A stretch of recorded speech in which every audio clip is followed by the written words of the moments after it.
ladies and gentlemen, I am Mike Casamano. This is Video Game Choo-Choo, and I'm very sad to announce that, our friend and co-host, Stephen Epps, passed away yesterday.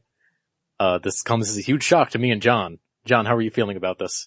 I'm very upset right now that Stephen is dead, and he's never gonna come back ever, and he's definitely not, But don't worry, as a ladies and ghost gentlemen. or anything. Don't worry, because we've replaced Stephen with Stephen 2.0.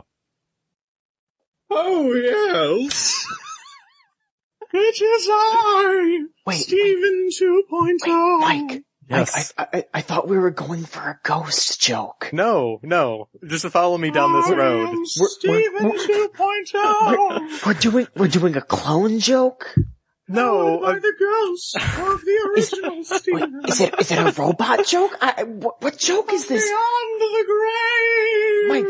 Mike, So you gotta... Oh, yes.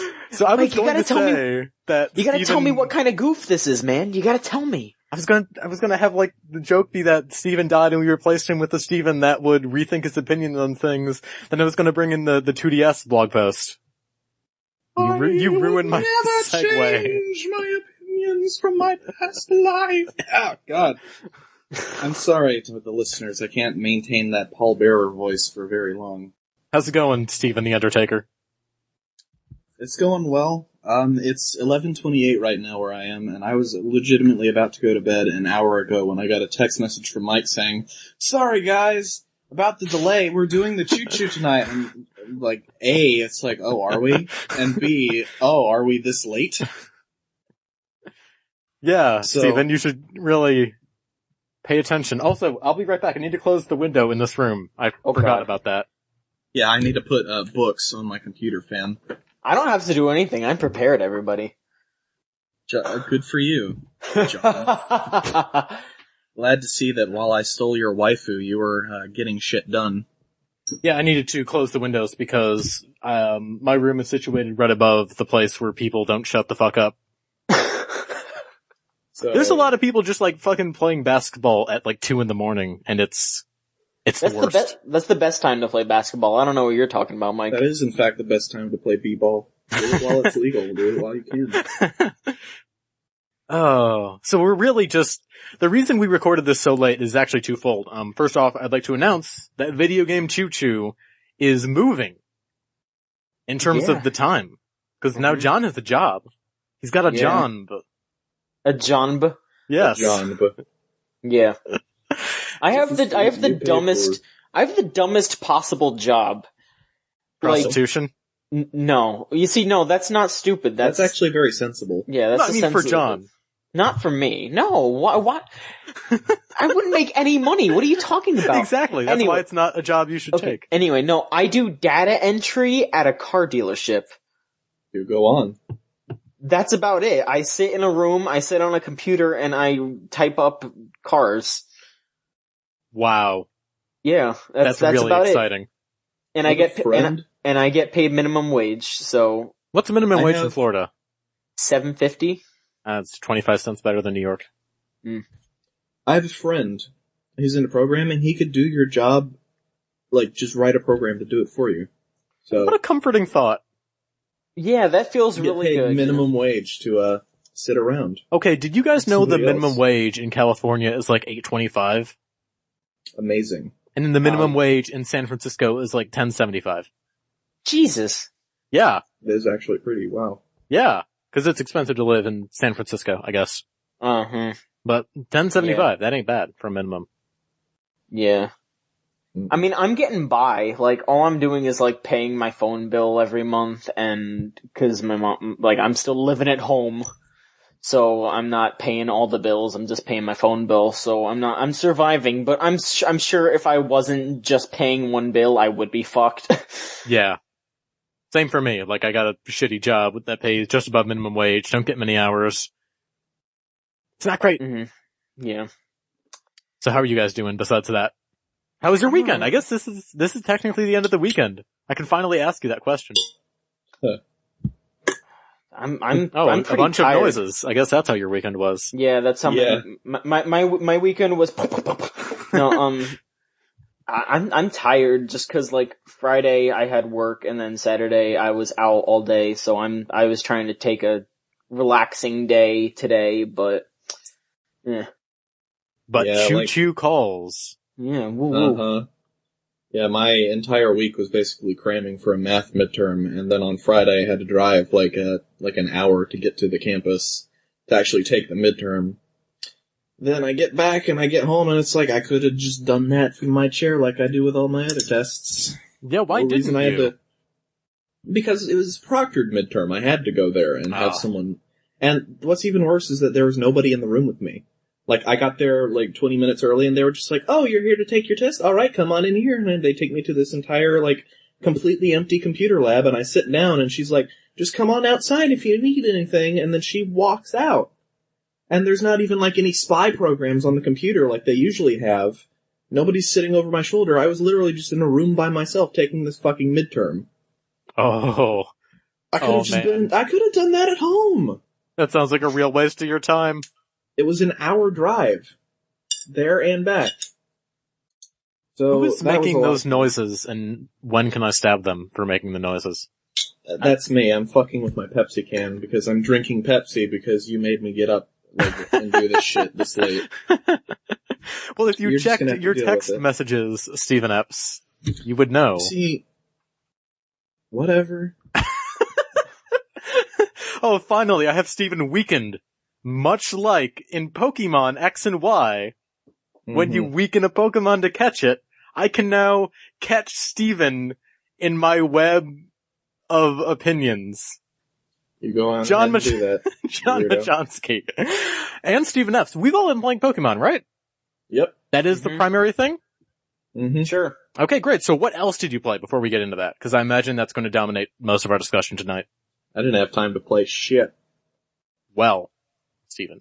Damn, Stephen. Damn. Fuck you too. Yeah. John Machonsky, what have you been playing? Hi. Alright, the other game that I've been playing recently. Well, there's two things. I wasn't there last week, so I didn't get to talk about this, but I recently got a Vita. Yeah. I'm really happy with my purchase because I had PlayStation Plus for my PS3, so I got to download Gravity Rush, Wipeout, Darkstalkers, and Rayman Origins, all for free. And then I just dropped $10 for Dive Kick, so I already have like 5 games just on my Vita, and I paid $10. And I am loving it. I feel like I'm loving it for like kinda dumb reasons, because basically what I'm doing with it is I'm just playing Darkstalkers and Dive Kick by myself, or I'm coercing friends, hey, come over here, play Dive Kick against me, and they're like, oh, fine, and then I just beat them, and then I'm like, yeah, I'm the best, and they're like, John, I hate you so much. I'm like, I don't care. I cried a single tear at that story. I hope you did. I hope everyone listening shed a tear, because I am the best Jafale player in the world. There is no question. Best in the world. Best in the world at the worst character in that game. Good. John, I'm shedding tears that you didn't get Golden. I didn't yet. It's the next thing I'm gonna buy. Good. Yeah. Shower yourself in Golden, John. Yeah, I definitely want to get Persona 4 Golden. There's no question about that. But, and then also, I'm enjoying the Vita a whole lot. I'm gonna get more games for it, whatever. How does it fit in your hands? Have you had any discomfort? It fits pretty nice. My only complaint is that, like, it's really big for pockets, so I'll bring it to college just so I can wait for my ride to pick me up from classes. So I'll pull it out and play like a couple rounds of Dive Kick, but oh god, Stephen, what happened? He's dead again. I just died, yeah. Alright, we're gonna have to produce the third clone. Oh, yes! The pallbearer phase on each clone gets shorter with each game. Eventually you're just like, oh yes, I am here doing the podcast with you guys. But yeah, no, I don't have any problems really with it in my hands. Okay. It fits pretty well. Yeah, I tried to play games. There's like a weird demo reel on the Vita that's supposed to teach you how to use like the touchscreen and all that. And the back touchscreen, it feels a bit weird reaching back there, but other than that, it's fine. Because I had problems with the cramping of my hands, back when I played Hotline Miami on my Vita. Oh, well, I haven't played Hotline Miami on it yet. Well, of course you haven't. I think that's coming out for free like tomorrow, so. You should give that a go. I'm curious to see if like that was just my problem or if it's just not designed for a handheld. Right. Yeah, I'll tell you, cause I'll definitely play it. Get back to me on that because, I bought Hotline Miami for PSN and that was like one of the main things that's in my head, like, oh, if you buy a Vita, you can play that anywhere. Yeah, that's exactly what I'm doing with Dive Kick. Like, I'm walking around, I'm in the car, I'm waiting for something, I just pull out my Vita and I play like 2 rounds of Dive Kick. And it's just great, cause it's a pick up and play kind of game. That does sound like a really nice, just kinda like whip it out for like a minute kind of game. Yeah.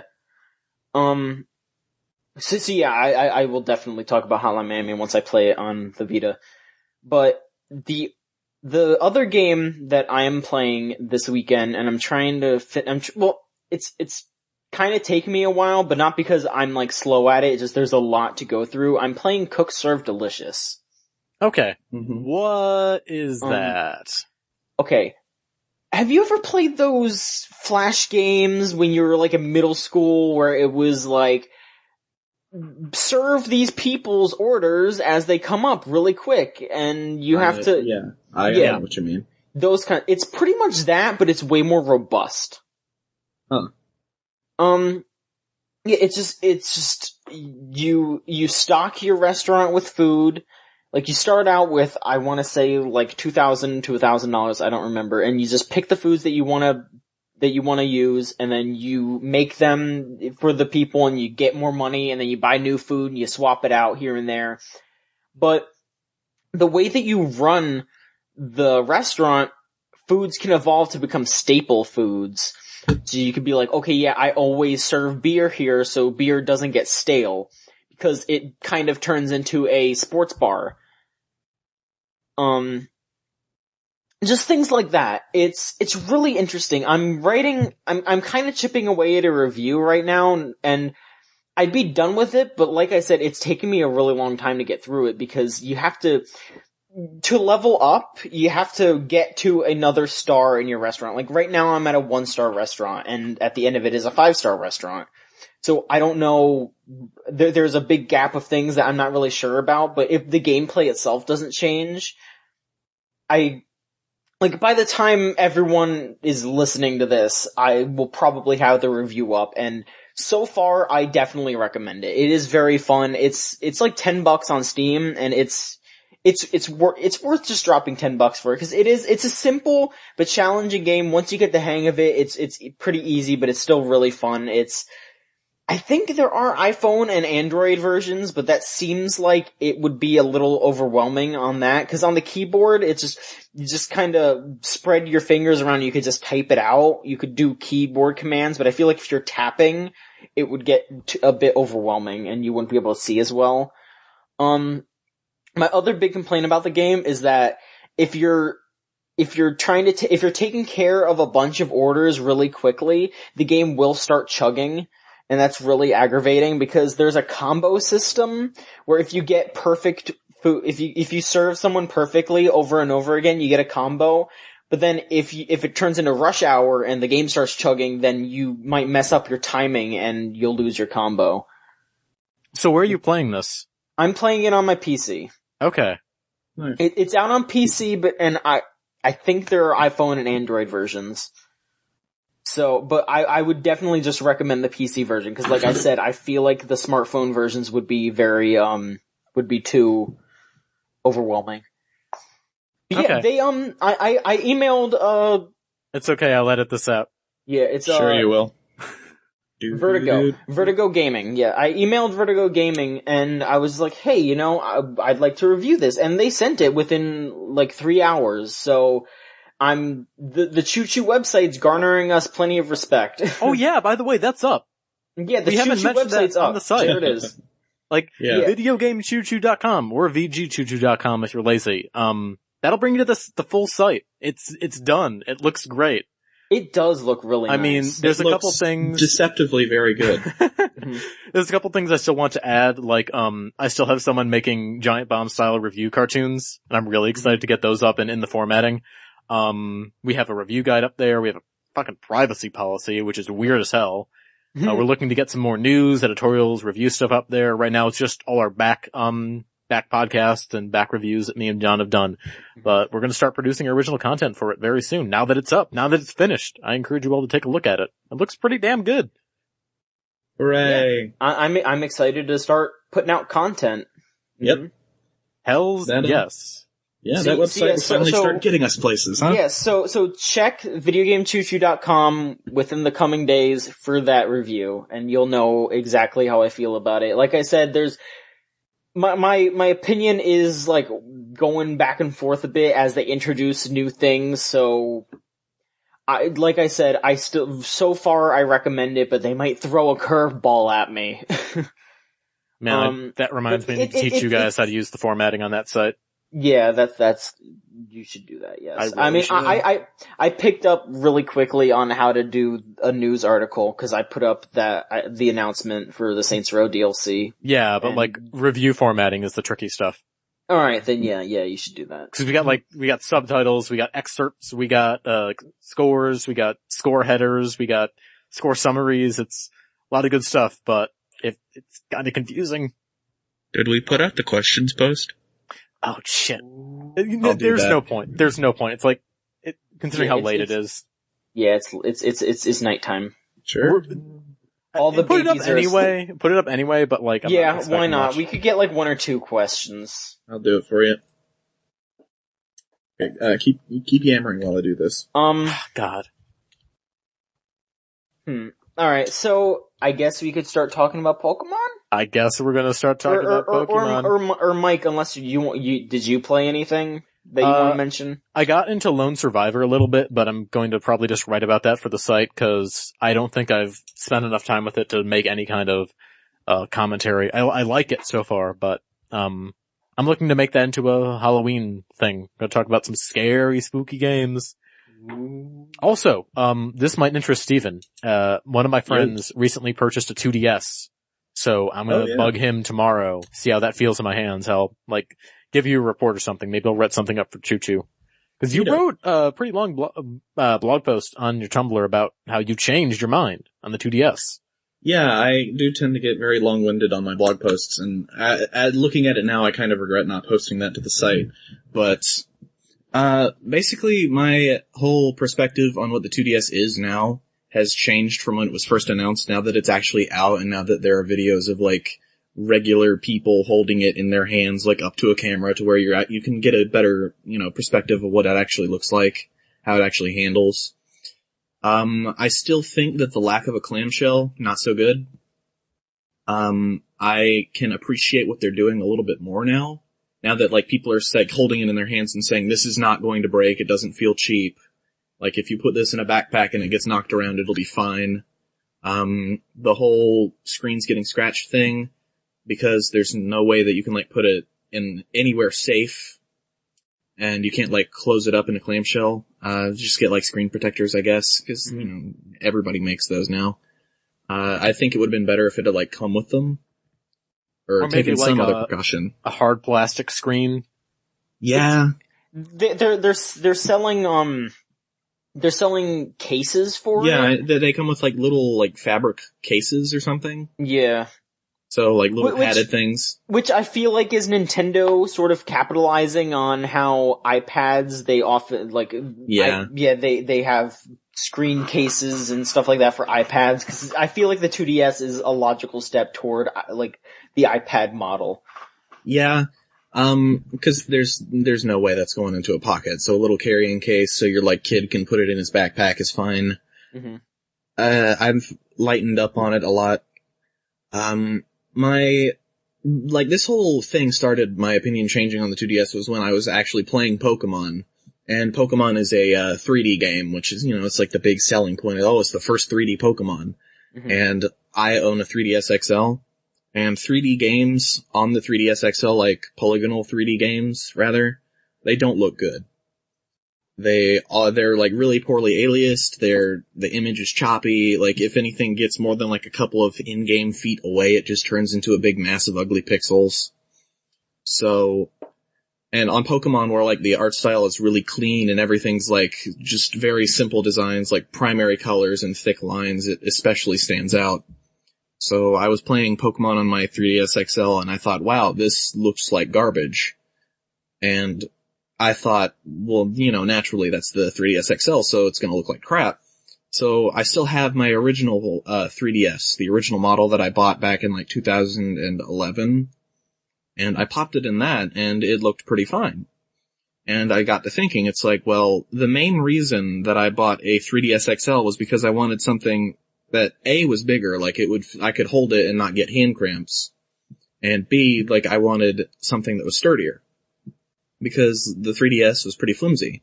And I've had my 3DS XL for a little while now, and the hinge on that starting to get a little bit loose just from like natural wear and tear. And I'm beginning to, I kind of looked at the 2DS, and I was like, this kind of looks nice, you know?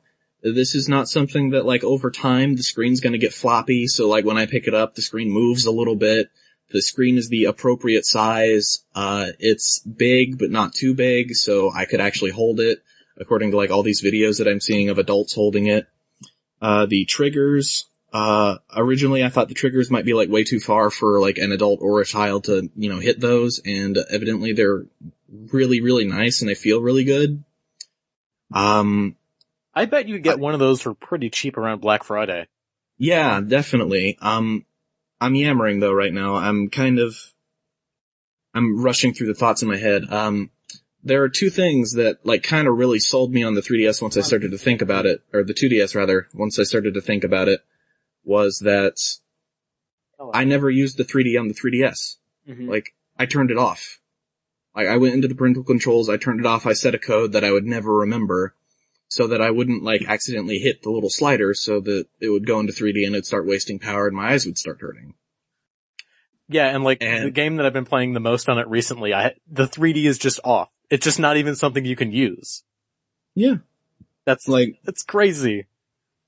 So I never use that 3D. Nobody uses that 3D really.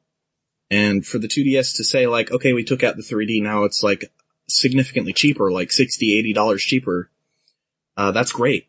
And another thing that, I kind of like managed to rationalize in my head is how it only uses mono audio.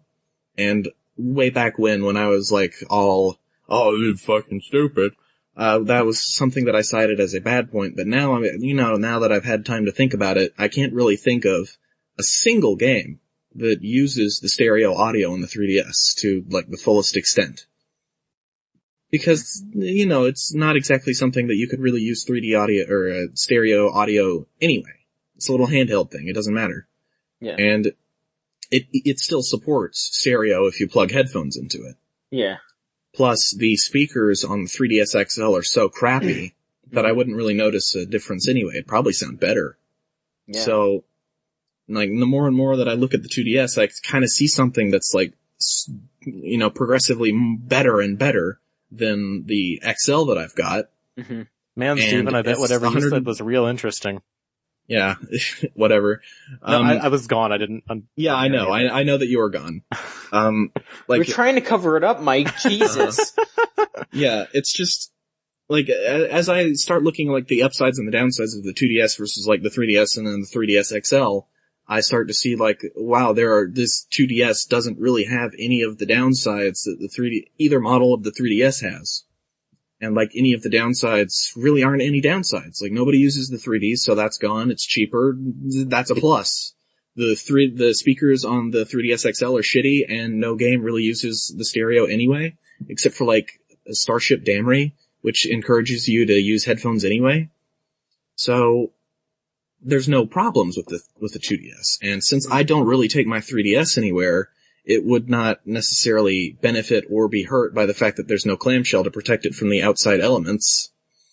Yeah, that was my main thing. Like, we don't really bring our handhelds anywhere. Yeah, like, the last time I brought my handheld anywhere was, like 2 days ago, I had just gotten Pokemon, and I was kind of being drug around because I was helping some people move some stuff, and during, like, the car rides, I would just play Pokemon.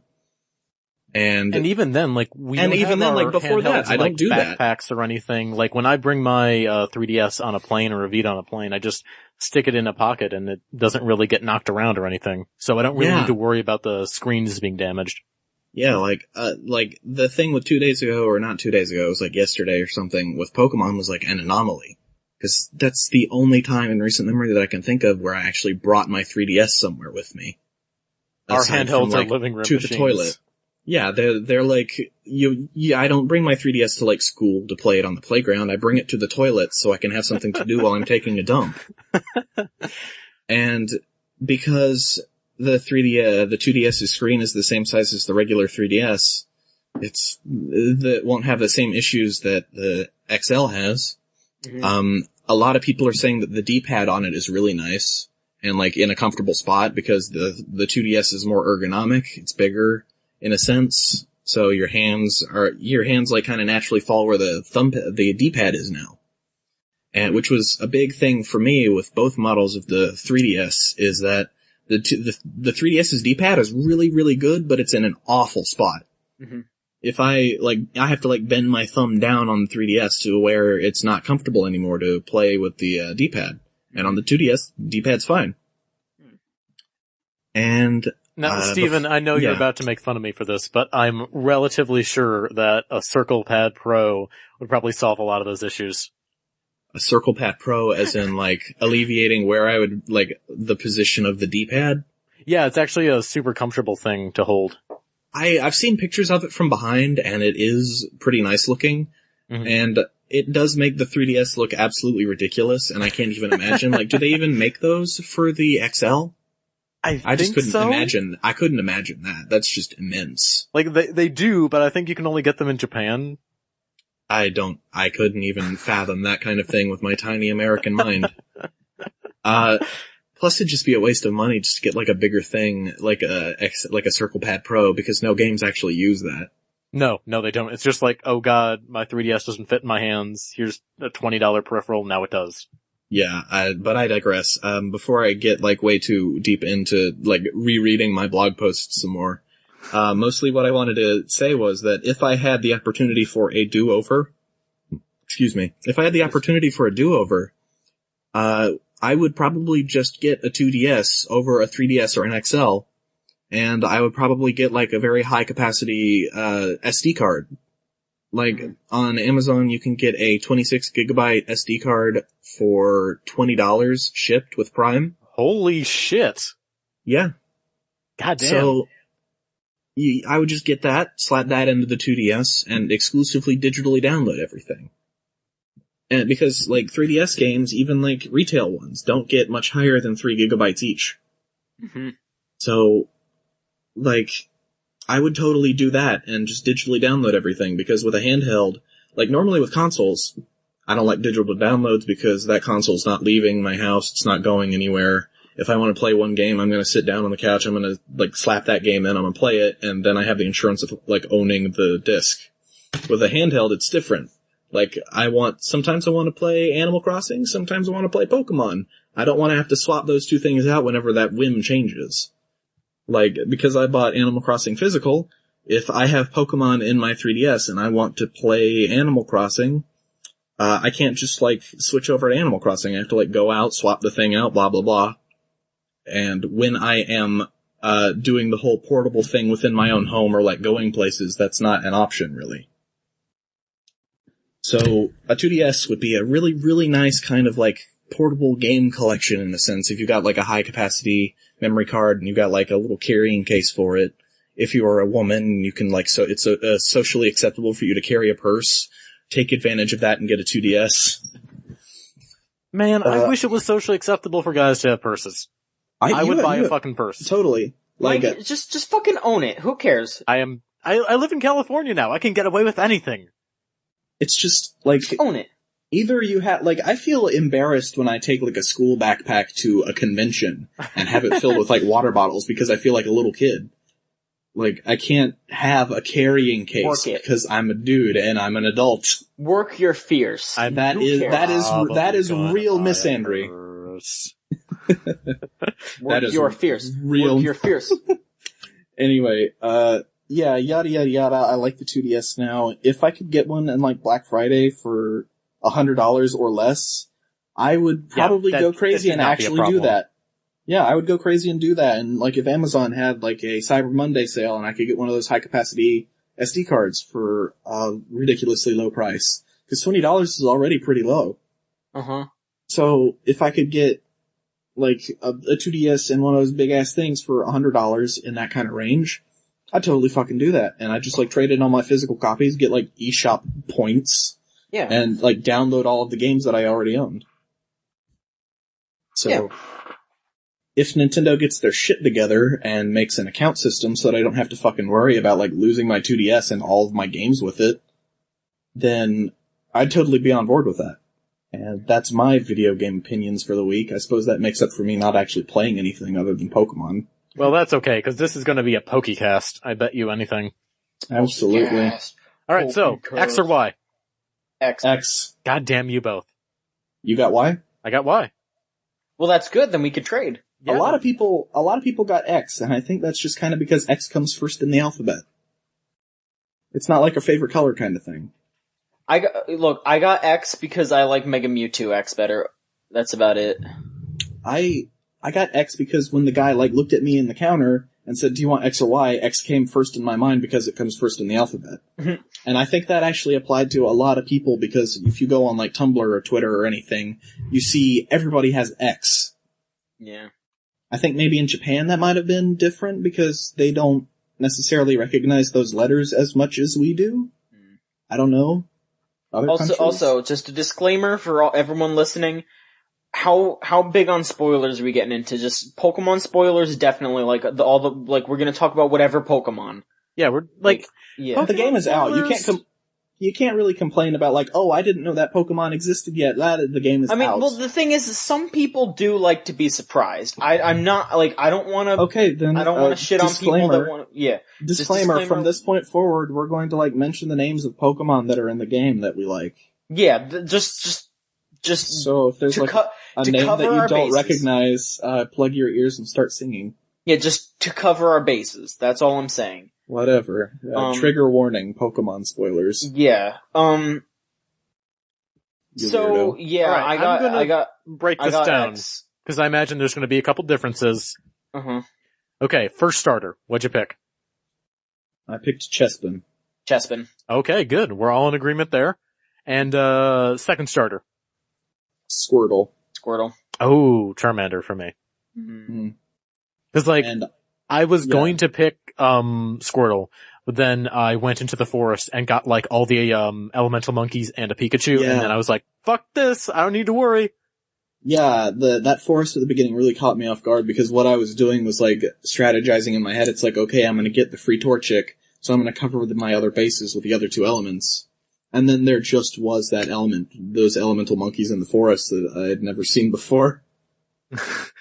Yeah, they're from Black and White, I think. I kind of checked out on like those, on like Diamond and Pearl and Black and White. Like I still played White 2, but I gave up like halfway. Mm-hmm. White 2's kind of boring and not very good. I really liked Black and White 2. I'm sure you would like Black and White 2 if you played like the first one. Yeah, I don't. When I was playing White 2, I kind of felt like I was being strung along in something that I wasn't really involved in. See, like, I agree with you guys on that point, but I don't know, I just really like Team Plasma a lot, so even if I was just kind of getting strung around, I just liked seeing their, like, I really, just my favorite thing about that was how Colrez was pretty much running Team Plasma, and then Gestus was just a figurehead, but he could barely run it anymore because he went crazy. Like, I just really liked that.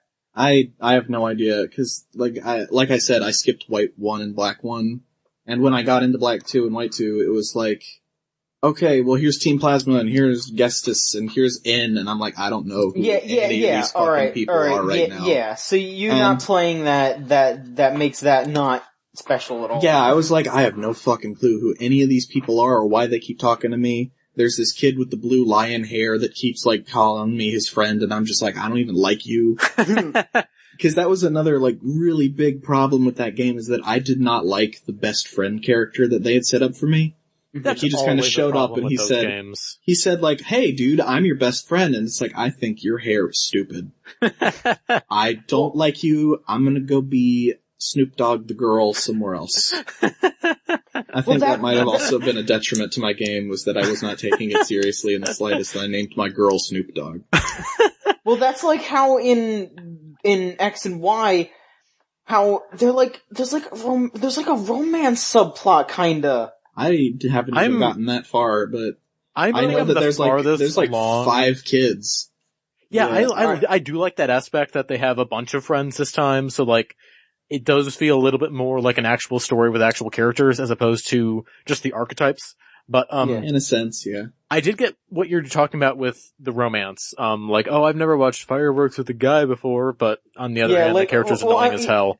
Yeah, exactly. Like, I was like, man, if they're gonna do a romance thing, they should let me pick. Cause I would rather go out with the neighbor girl who's just the opposite gender of the trainer, the main person, or hell, I would rather, I'm role playing here. I'd even go out with the dancing guy. I'd be fine with that. Like, he's great. I'd go out with him. But no. I like how he's the dancing guy. Like, yeah, none of us know their names. And I'm the shortest along than the rest of you guys, I think. Cause I just got my second starter and just left that town, so. Oh, wow. Yeah, I'm on like badge number 6. Yeah, I got badge 1. I'm getting up to the 3rd badge, so I'm in between you guys. I've been busy. I don't want to say problem with this game, but I think I might have accidentally broken it, because one of the big things they added. Oh, you're talking about the Torchic? No, I didn't even get the Torchic until like today. Because my 3DS doesn't connect to the school internet, so I had to make a hotspot with my phone just to download it. But like, so what they do is they now have captures give you EXP, which is a great move. I don't know why I didn't think of that. It encourages you to catch more Pokemon, yada yada yada. But there's also the problem that there are some great old Pokemon in this game. It kind of feels like a greatest hits type thing, where you're just going through the world like, oh wow, I like that Pokemon. That one's cool. I remember that. So when I found an Abra going along a certain route, I was like, oh shit, I need that Abra. And I spent a good 2 hours trying to catch the Abra. And just like mowing down wild Pokemon, catching anything I didn't have. And the thing is, with the new EXP share, all the inactive Pokemon get EXP. Yeah. So it's not just whoever you have it equipped to. So my party got a lot of EXP from me just accidentally grinding, and I had like a third form evolution by the 3rd gym, or like the 4th gym or something. So I am not having any problems with this game. Even like disadvantageous type matchups, I'm just blowing right through them. Cause that Chestnut is level fucking 50 and everyone else around me is level 40. He's just blowing right through them. It's very easy. Yeah, I'm hearing a lot of people complaining that this is like the easiest Pokemon game yet. It is very easy, and there are like at the beginning of the game, that forest with all like the different monkeys and the Pikachu, and then there you had like a mobile Pokemon Center like right behind you, reminding you after every battle. It's like, oh, by the way, I can heal your Pokemon right now to musical notes. And there's like the Pokemon-Ami thing, which boosts their stats, and then there's the training thing, which also boosts their stats. Well, that doesn't actually boost Pokemon-Ami makes them gain experience faster. Yeah, Pokemon-Ami does that, but no, the training thing boosts their base stats. Yeah, that's EV training. That's pretty much just that's replacing EV training. I don't even know. You don't know what EV training is? Oh god. I do not want to go into the depths of EV training, but like, it's basically just like, it raises the potential of your Pokemon's, it raises their base stats, so it's like, okay, it's possible for your Pokemon to hit this ultimate level of potential once it hits level 100, like that's what it should be if you level up exactly how it's supposed to be. So if you EV train a Pokemon and you get a certain number of EV training, numbers, and by beating certain Pokemon, you get certain points into each thing, like Tentacool, I think gives you special attack, stuff like that. Mm-hmm. So if but it's like hundreds of them, unless you have a certain item, and also you give your Pokemon Pokerus, which, like cuts it down to, like, minuscule. Like, it goes from like 200 Tentacool to you only have to beat like 20. Mm-hmm. So That sounds like a big dumb nerd thing. it is totally a big dumb nerd thing, but that, if you want, like, you don't have to do that unless you're planning on playing, like, super competitively. That's the dumbest thing I've ever heard. It is dumb, but yeah. But, so in this game, they replaced it with that mini game. You don't have to actually beat the Pokemon. You don't have to have, well, I think if your Pokemon does have Pokerus, it does give you extra, but it's just, you just have to play that mini game and your EVs go up. Mm-hmm. So, like, another thing they do in this game is they just give you a lot of shit. Yeah, like, they give you a lot. They just give you a Lucario, they just give you a Lapras, they just give you all those starters. Man, they give you so much shit. Like, I'm not even at the point where, like, they give you a Lucario and a Lapras, and I've already feel like the game has handed me so much on a silver platter so far. You guys are saying that, like, they didn't do that before, cause, like, in Diamond and Pearl, they did hand you a Riolu.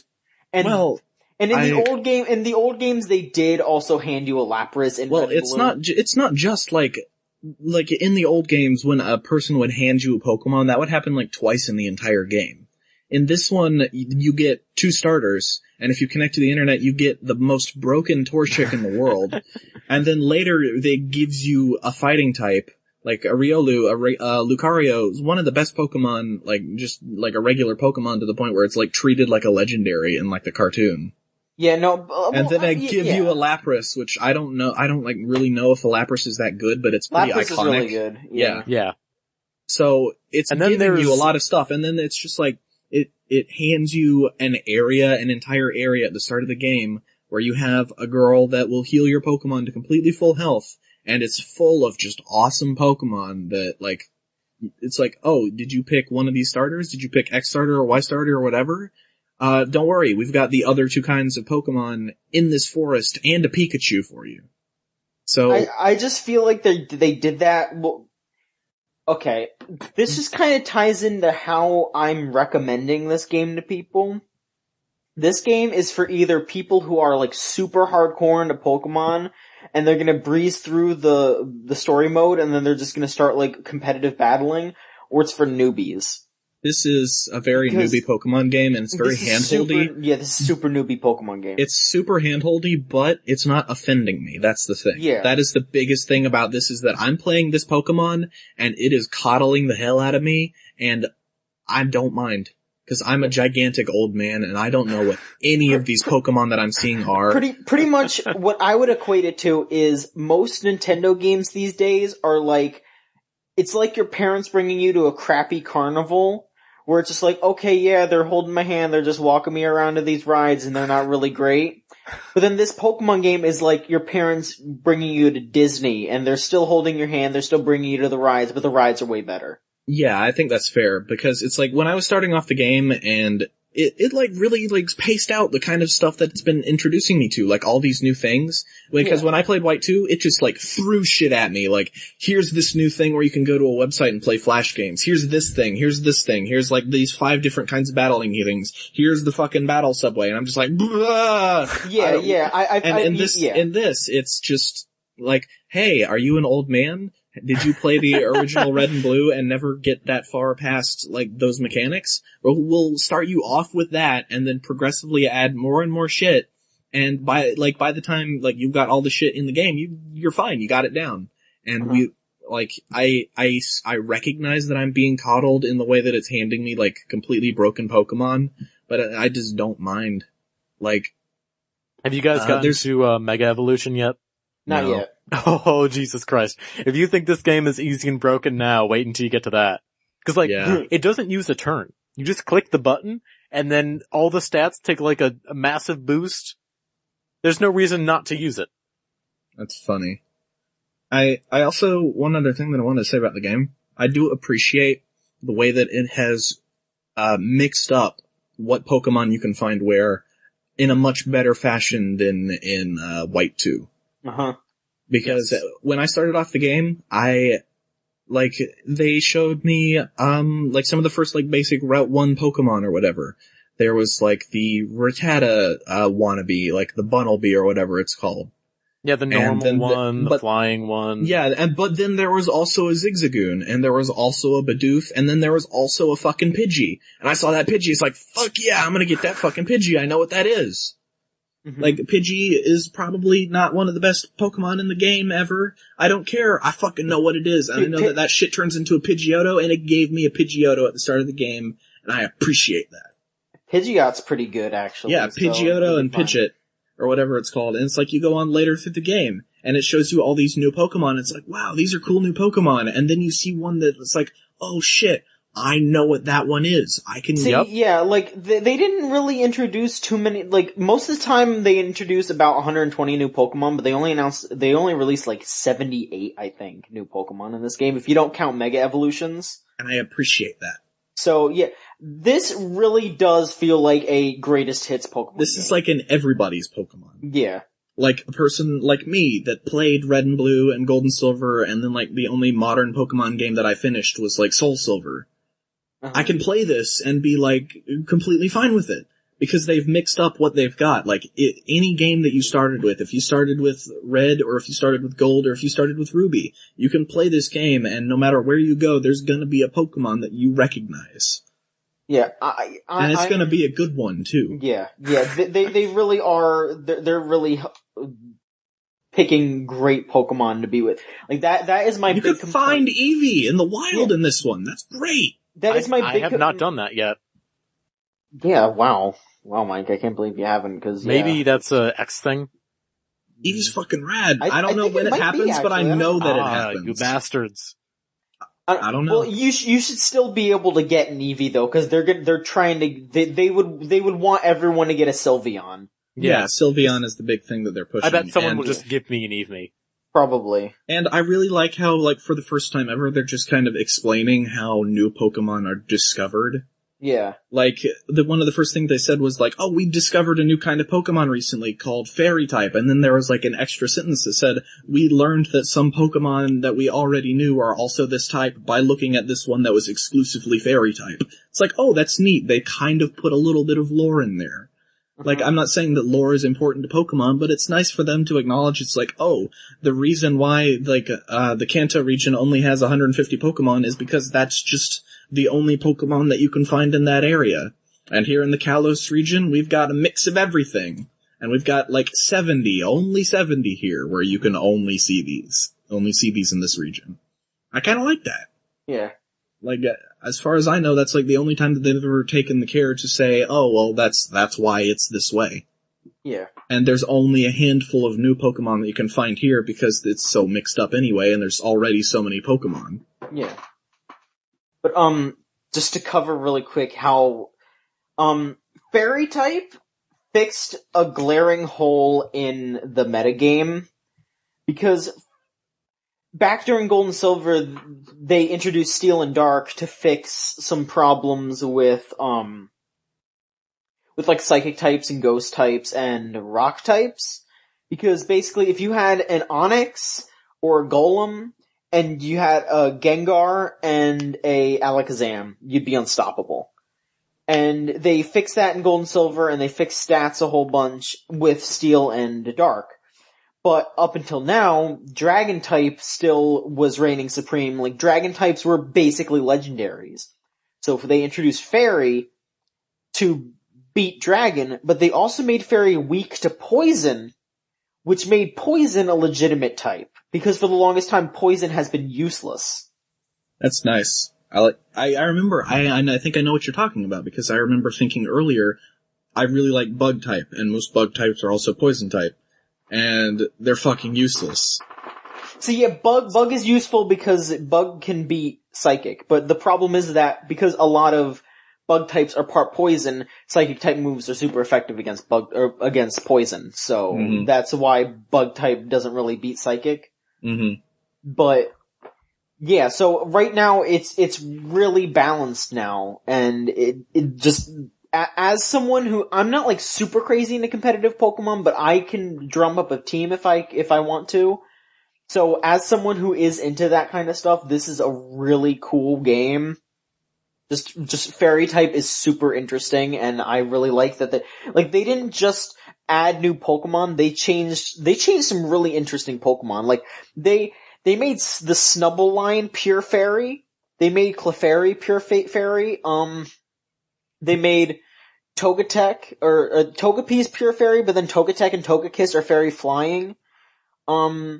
Yeah, I'm just looking at the list, this is crazy though, the Jigglypuff line is Normal and Fairy, Mr. Mime and Mime Jr. are Psychic and Fairy, Meryl is Water and Fairy, the Ralts family is Psychic and Fairy, Mawile is Steel and Fairy, and then they introduced some new Pokemon that, there's also a couple of Pure Fairy Pokemon that are cool, Flabebe and, Swirlix, and, there's also Electric Fairy Daydane, which is the Pikachu looking thing, and, Klefki, which is my favorite, that one is my favorite of the new gen. It's the Keys, and it's Steel Fairy.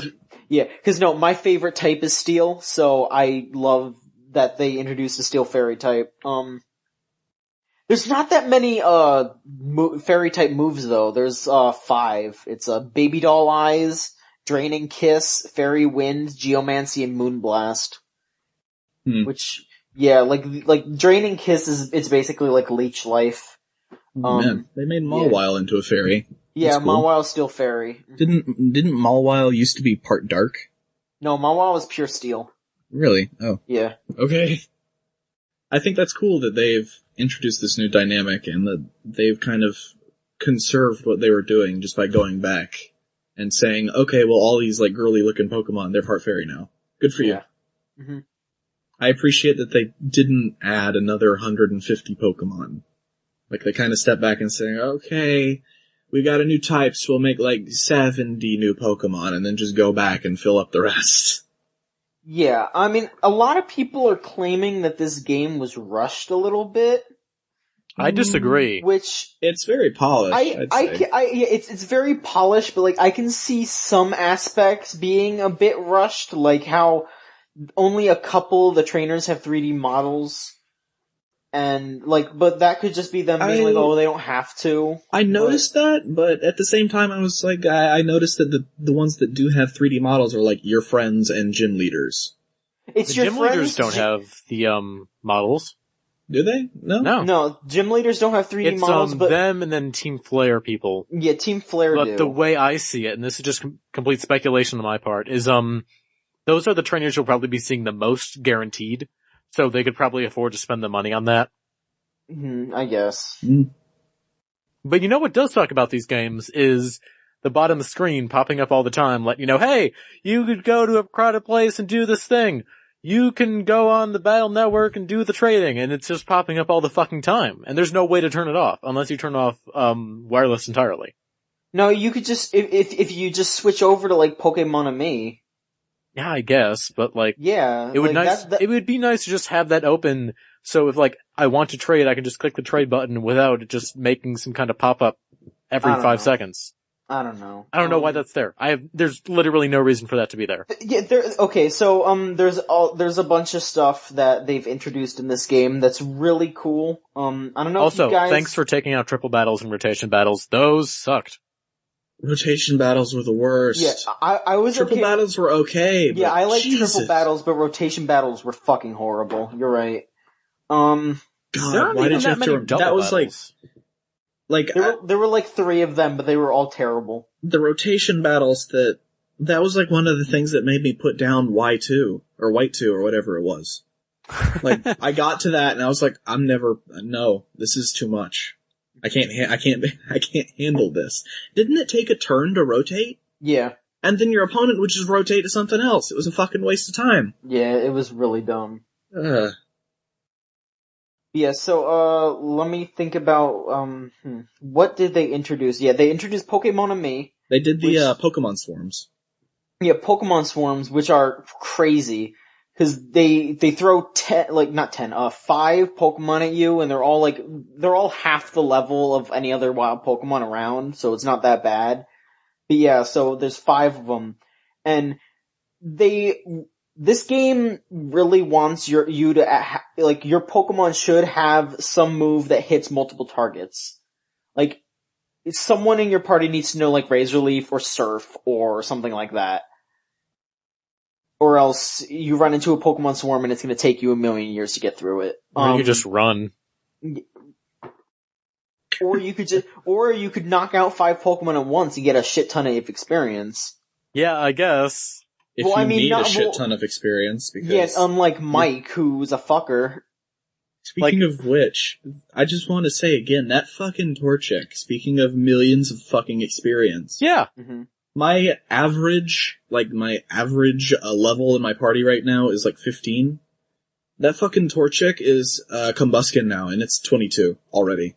Yeah, you know what and I haven't been using it. You know what I did? I boxed that fucker, because I was like, I don't want that kind of handout. I want what the game wants me to get. I don't want no cheap ass Torchic. I'm just gonna play through this game. Like you get it at level 10, and it already has like 2 fire moves, and it learns like a fighting move and peck almost immediately. Both of which I think stab. And, fucking, it gains speed. It boosts its own speed every fucking turn. And it gains boosted experience points. And I'm only keeping it around because I really like Blaziken, but damn! Wait until you get that Mega Blaziken. Cause then you'll have like a Mega Blaziken boosting its speed every fucking turn. Yeah, Mega Blaziken is gonna be friggin' banned from competitive Pokemon, cause Jesus. What they're gonna do is they're gonna like say, it's like, if you're gonna have a Blaziken in this tournament, you show it to us, and if it has that red Pokeball, you're fucking leaving the entire building. You're not allowed here, if you're using that thing. Man, Mega Evolution is so fucking broken. Jesus Christ. It sounds fun broken, though. Like, I have a level 50 Charizard, in a land of level 40s. So like, I take that thing out, I Mega Evolve it, and just, nothing stands in my way. Sweeps entire parties. Sounds fun, though. This game is easy, and that makes it fun. What makes all this excusable, though, is all the animations they put in, because that shit looks cool. It is really cool, yeah.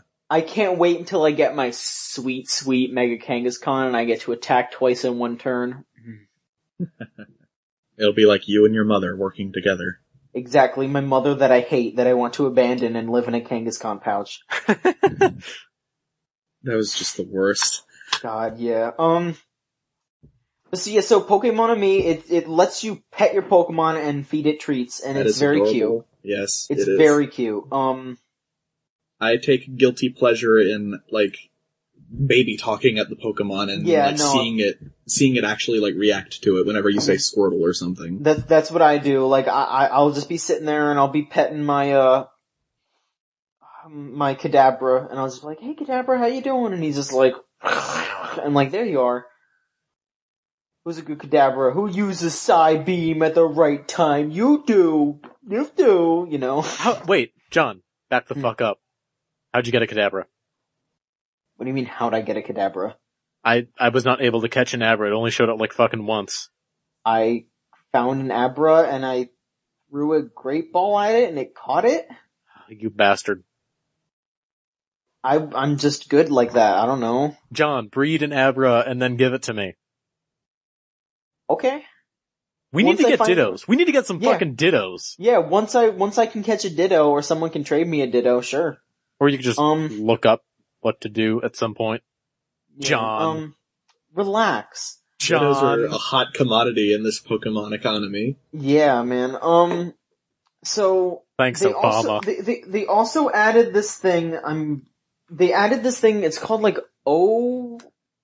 Oh, I know what you're talking about, like not O parts, because that's what's in Wonderful 101. No, it's O power, something like that. Where you can like give buffs to your friends online. Yeah, which is super cool, but like in like a really dumb way. Really ancillary. It doesn't need to be there. Nobody, like not once did I think it's like, it would be really nice if I could use something to like make my friend's catch rate go up a little bit.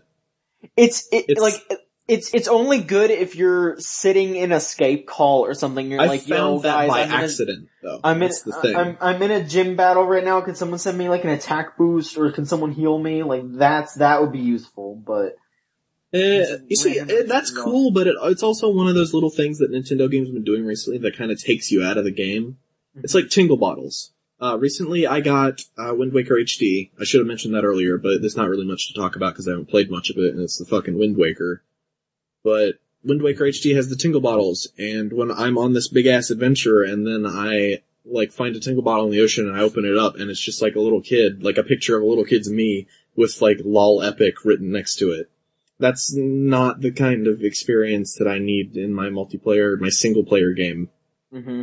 And it's kind of similar to Pokemon, how it's that kind of takes you out of the experience when you have to call up a friend and say, hey, can you use your magic boosting powers to transfer your energies through the multiverse to me? I don't like it when games do that. That's a personal nitpick. I don't think it's anywhere near as bad as what you're saying about the tingle bottles, because that doesn't sound like it's helping you at all, but at the very least... It's nowhere near as bad, but it's a similar concept, and that's a personal nitpick that I just don't like it when games do that. That's fair. I like how Dark Souls did that, but then it explained it. The fabric of the universe wavers, and worlds come in and out of contact with one another, and that's how you have player notes on the ground, and how you can summon other players. We've got a system for this, we explain it. And with this, it's just hey, I'm playing a video game right now. You want to be taken out of the world for a little bit to get a power-up? Oh. I'm not saying the Pokemon is this big immersive thing, but it can be. Yeah, you can get into Pokemon. It's the same thing with Wind Waker, is how that can get pretty immersive, and you get into the experience of going on this adventure, and then you find the tingle bottle, and it's a drawing of a penis next to a laughing me. I get what you were trying to go for, where people would send each other hints. You were going for a kind of Dark Souls kind of thing. But the reason that Dark Souls hints work is because you have a list of things that you can select from. And even then, you still get people leaving messages that say need head, because you can spell that out with the list of messages. Or be wary of sticky substance, that's the worst that it gets, though, with a system like Dark Souls, where it just has a list of things and you can piece together a phrase. Mm-hmm. So, that's just my own personal tangent where I'm bitching about how Nintendo's been handling their worldwide connectivity thing recently. Yeah, that's fair. I like to go on my adventure. That's just it. Yeah. No, I don't blame you. I can understand why it is a little weird in Pokemon, because they do kind of try to hype you up as oh, you're the Pokemon master, and then your friend's over there on the exact same adventure. And being the Pokemon master, and you can exchange power-ups with each other. Yeah. Through the O-Power system, where he can send you something, and it gives you a power boost. And I didn't even know what that system was until I got a pop-up that said, your O-Power for catching Pokemon is worn off. And I was like, what? I don't even remember, what is that? So I went through the menus and then I learned about it. And it's that's cool, but also really shitty. Yeah. They have something like that in Persona 4 Golden, where, if you're in a dungeon and you need help, you can press a button, and then, this thing will go out where other players who are, I can't remember if it's in the same dungeon or if they're just playing, they can tap your message, and then the next time you're in a battle, all these messages will pop up of, I don't know, it's been a while since I've actually done this, but I think it's either people or some encouraging message, and then it'll say, you're not alone, and then everyone in your party will get an HP and SP boost. That's kind of super useful, because in Persona 4 you're doing a lot of grinding, and it can be a huge drain on resources. But again, part of Persona is managing resources, so if you can just tap a button and have the internet help you out, I guess it's a little better if it's just a random system, but just kind of break it a little bit. Yeah, I appreciate, the intention behind these kind of systems. It's just, they tend to fall flat for me. If I'm playing, that Mario Wii U game, and one of those things is if you die one too many times, or if you die a bunch of times on a level and then you finally beat it, the game will be you finally beat this level, you want to brag about it on Miiverse, or send a message to Bowser via Miiverse? I'm just no, I don't. Thanks. I get insulted whenever a message like that pops up. I don't know why, but anytime a system like that pops up, I'm no, go away! I don't want other people to know that I'm playing this game right now, I just want to play it. I'd just like to say right now that I would pay thousands of dollars for a Pokemon game that does not have that fucking ice puzzle, and you know the one. You know the one. Ice puzzle. Because every Pokemon game has it. Every fucking Pokemon game has it. Does X and Y have it? I'm doing it right now. It's awful. Shit! Oh shit! Oh God damn no. it. Why do people do that? That and sliding picture puzzles. I was so mad when I saw that there was a sliding picture puzzle in Pokemon and Me, and thankfully it wasn't like a traditional sliding picture puzzle where they have to be like touching each other, but still. Why do people keep doing that? Nobody likes them. Sliding picture puzzles and ice things. I'm not even in the ice gym yet, and I bet that's gonna be delightful. Ugh. I bet you're gonna Gym power through the puzzles- ice gym though. Yeah. Gym puzzles are like, they can either be kind of fun, or they can be the worst things ever. Like, okay, I did the bug gym, and the bug gym was basically just a little maze. That was fine. Yeah. Yeah. Fucking White 2 with that redneck that lives in the mine where you had to like figure out your way through there, and it was like an even bigger maze, but it was so fucking stupid. Hated that shit. That was the worst. You had to like pick the right minecart to shift along, and they were like raising and lowering platforms. Fuck you. I'm already playing a game. Thank you. The electric gym here has like a quiz thing, and that's pretty neat. You gotta answer the right question, and then you get to go on. That was like what was his name? Blaine from the original game? The Cinnabar Island guy. He had I think so. quiz. Yeah. He had a little quiz. That was fine. Ha! You better have Fernheal. You just completely threw me off. Giovanni's gym, the first one, had like the sliding tiles thing as a maze. Yeah. That was okay, but still, no thanks. Like, we can't cite this as like a recent development in Pokemon because it's always been around, but we can sure as fuck bitch about it. Yeah. Yeah.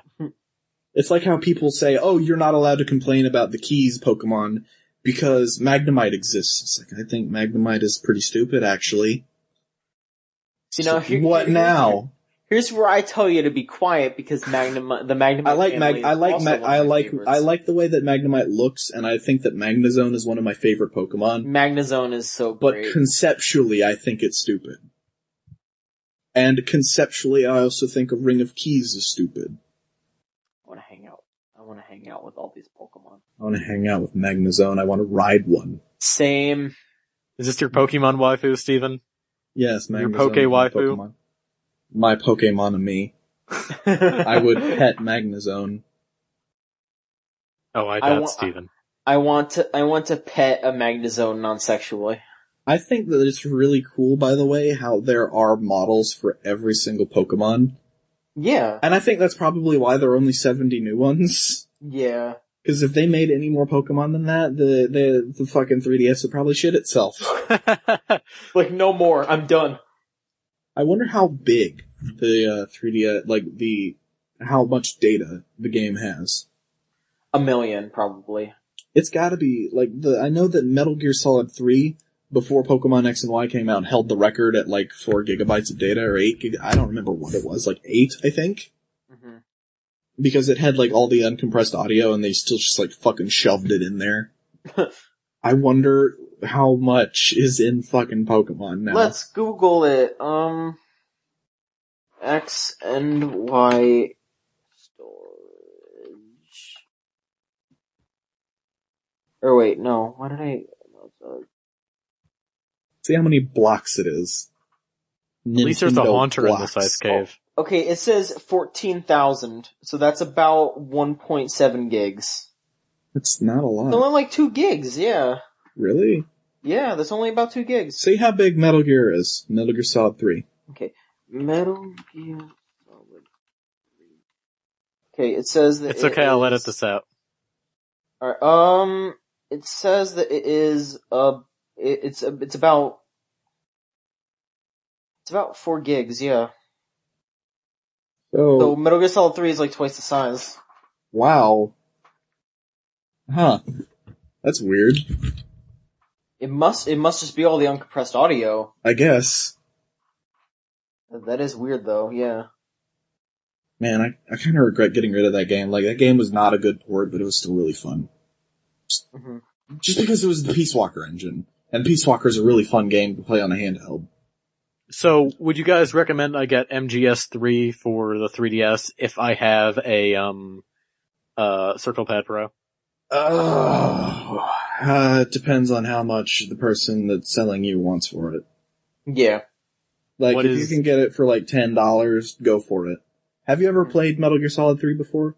I played a little bit before deciding that I didn't want to play anymore. You own a Vita, right?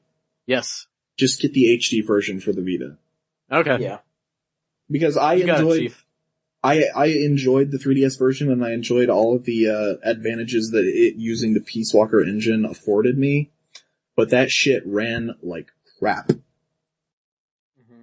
And to play the Fury boss fight, which is like a guy with a flamethrower, so there's particle effects fucking everywhere, to play that on the 3DS and the HD collection for the PS3 version side by side, it was like night and day how different the frame rate was. It was running at like sub 10 on the 3DS during that part.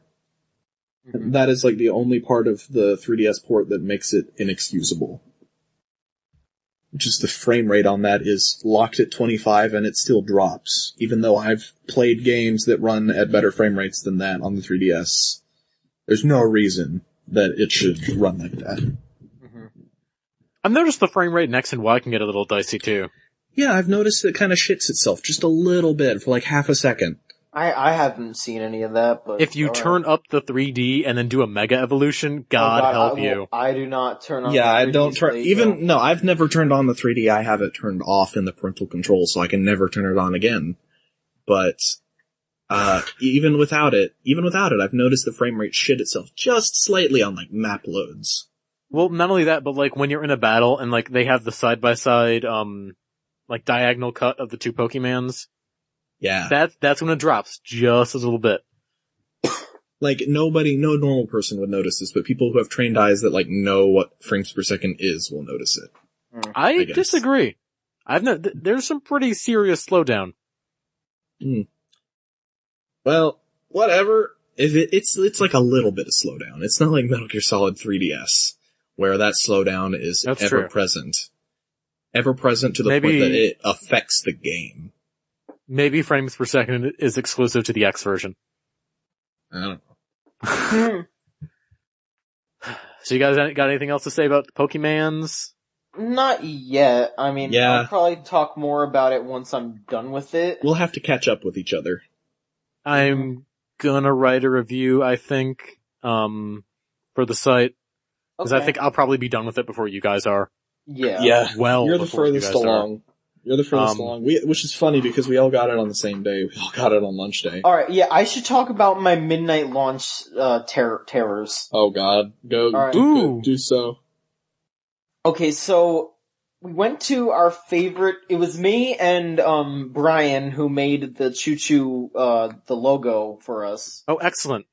Or, like, the art, not the logo, but the art that we always use. It's pretty much our logo, by this point. More or less, yeah. It's like our billboard. Yeah. So we went down there and... Oh, John, I hate to interrupt you, but did you see the, Justin McElroy, photo? Yes, the Choo-Choo I did. Ad in the program? I don't know if Justin McElroy will ever hear this, but thank you so much. That ad is beautiful and also... It brightened our day. Yeah. Also, I love my brother and me. Thank you. But so back to the story. So we get down there at, I want to say 10:30, just because we were thinking, okay, yeah, there's gonna be a big line most likely, so we want to get in on there. But they had a shit ton of copies there. I want to say they had maybe 50 to 60 copies of that game in that store.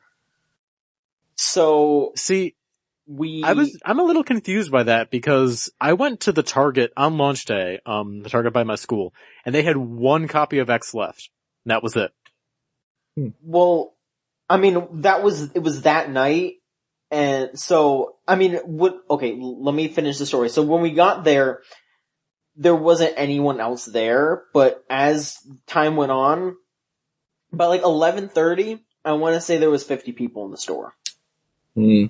Wow. So it made sense that they had that many, so that way they could have a couple to sell during the day. Like, they definitely sold out that day. The story, man. Come on, the story. Okay, so we're standing in line, and me and Brian are just, like, conversing or whatever, and, at some point, someone who's working there, he like takes a picture of the crowd to put up on Facebook for the Facebook page for the store. And so Brian's like trying to do a pose, and he's doing it like some guy is doing a pose, and then Brian's like doing a pose through the guy's arms, like from behind, so you could see him like behind, like through the guy, like the hole in the guy's arms. So Brian like turns to me and he goes, "Man, I'm like in between that guy's arms." And so then this girl turns around and she says, "That's mad gay, man." And Brian just, like Brian's straight, but he goes, so what, like what if I am gay? And he's like, what if I was gay? And so then she just looks at him and goes, "What if I liked that?" What? So, Brian looked at her like he was about to throw up, because he was like, "Oh my god, like I'm standing next to Fujoshi trash." I don't know what that is. Like a yaoi fangirl. Oh no. Yeah, exactly. So like the entire time, like Brian was like, "Oh god, like you're disgusting. I don't like." She was the kind of Tumblr girl that would refer to him as my gay. Exactly. Like she's the kind. She seemed like the kind of girl who would ship real people. You know, Yeah. like it's not like liking yaoi isn't the issue. It's bringing that into real life. By the way, shipping real people. It's gross. Don't do it. That. And I want to hear that. about your Choo-Choo ships. I want to hear about it. We are the exception. I actively encourage it. I dismiss Choo-Choo shipping unless it's hilarious. Like, I don't want you guys to ship, like, me and Mike or anything. Like, don't ship that. I want, like, Mike X Persona 4. Like, I want to hear, well, that's like, canon. Yeah, exactly. You may ship me with the squigs.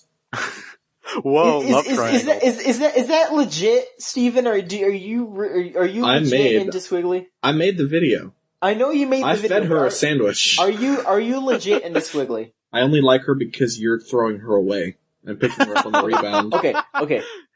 I have rebound. Listen, I have a perfectly valid reason as to why I'm not as into Squiggly as I used to be, okay? Because you found someone better. You found Junko. Listen. Have you seen Squiggly's Tumblr tag? No, of course not. Okay, alright, okay, but listen. I don't need the Tumblr tag, okay, I have my imagination. Here's what it is, but here's what Squiggly's Tumblr tag is, alright? It is that same fucking gif of her shaking her ass. It's really gross porn, or it's just bad art in general. And you're telling me that the Danganronpa character is not full of bad porn? Are you trying to tell me that right now? No, he's telling you that it's full of good porn. No, there is like... Oh, right. No, I get it. You dumped an American drawn girl for a Japanese one because the porn is better. There's like no porn of Junko. Uh-huh. I swear to God. Yeah, I can... There's like I have seen maybe like 2 pieces of porn of Junko ever. But no, seriously... You want me to hook you up? You don't need to. Steven knows where to go. I'm the porn pusher. Now, did you hear me, Steven? I said you don't need to. Oh, you know, alright. Yeah, I got mad dojinshi. If you're up for that. No, I'm good. Thank you. Anyway, back to, Did you guys know there was a Mega Obama Snow? Yeah. Obama Shit, Snow. I didn't know that. I didn't even know that Obama Snow existed. What is that?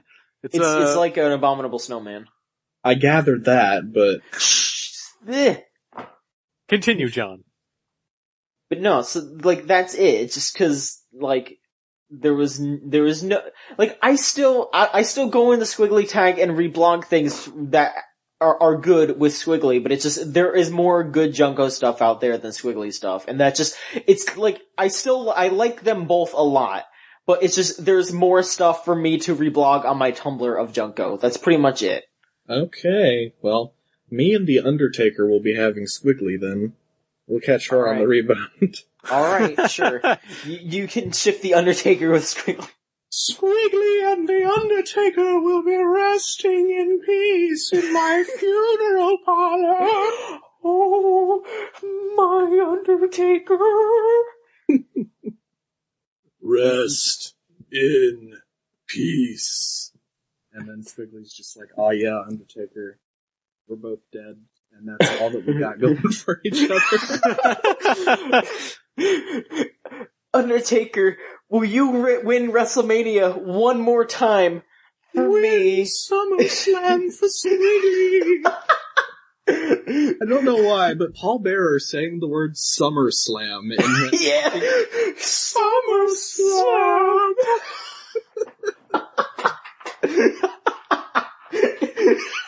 In this corner, we have The Undertaker fighting for Squiggly, and in the other, CM Punk for Junko. Dude, CM Punk would not fight for Junko. What are you talking about? He's the only other one I know. Him and Kane. CM Punk would fight not for Junko, but just to steal Squiggly from the Undertaker. Yeah. He would reach under the ring and pull out one of those fucking bow staffs, just point at the Undertaker and say, "I'm coming for your wife." No, that's not what CM Punk sounds like. I can't think of what CM Punk sounds like because every time I hear his voice in my head, I just read him as hear him as just fucking Wolverine. It's clobbering time. He says that too. He looks like Wolverine, but he says clobbering time. Paul Heyman would try to marry Squiggly and then CM Punk Paul Heyman comes up to Squiggly and it's like, "Would you like to be a Paul Heyman guy?" Ryback would get jealous. So in the world of the Waifu Wrestling Federation, Wrestling Federation, who does John Cena go with? Well, well, you can't see him, so. You gotta think of a ghost. I mean, your time is done, his time is now, so. Homura from Madoka Magica. All right. She can control time.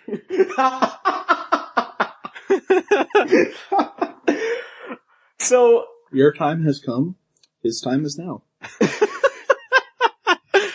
You can't see him, his time is now. I like how you're just reading his fucking theme song. No, I know that shit. No, I know, but still, you're just reading it off. I've been ever since I got into wrestling and my graphics card died, I've wanted to name a spy watch in TF2 "You Can't See Me" and describe it as "Your time has come, my time is now." Oh my god. Wrestling has changed my life. I haven't watched wrestling in a couple weeks, cause most of the time I watch it with Nintendo Fun Club Andrew. And... Every time I watch wrestling, I still have fun with it, but it's always just sad Big Show. I mean, I'm glad they fight. No, okay, recently they started to wrap up sad Big Show. Stephanie fired Big Show, and now Big Show's off doing fucking whatever, and he's acting all happy and stuff. So he's probably gonna come back as a Paul Heyman guy or some shit. I don't know, I don't care, I'm just glad he's not crying anymore. Yeah. That was the word. Knock him out, Show! That's my favorite when they just call him Show. Show. No, the best part was when he just when Stephanie was giving him the whole rigmarole and he wasn't even crying when she asked him to punch out The Miz. Show. Knock out The Miz. Okay. It was great. Oh, wrestling. Show. Knock yourself out. Starts crying. Starts crying and does it. One punch knocks himself out. And Stephanie just stands above him, cross-armed. Just the end credits logo comes up. That shit never would have flown back in the 90s though. Somebody would have drop-kicked Stephanie the first night that she started doing that. Exactly, yeah. Paul Bearer would have come out and trapped her in the urn or something. I'm going to steal your soul. SummerSlam! You will not be freed until SummerSlam! Oh, rest in peace, Paul Bearer. You are a joy to the world. He definitely was. Paul Heyman could never hope to live up to Paul Bearer. Oh my god. Paul Heyman is good for one thing and and it is fucking reaction images. Headcanon officially accepted. So the Squigs is Kane's mom. That is who Paul Bearer had sex with and conceived Kane with. Okay. Wait. back the fuck up for a second. Cain was conceived by who? Cain was conceived by Paul Bearer, the guy whose voice I've been doing.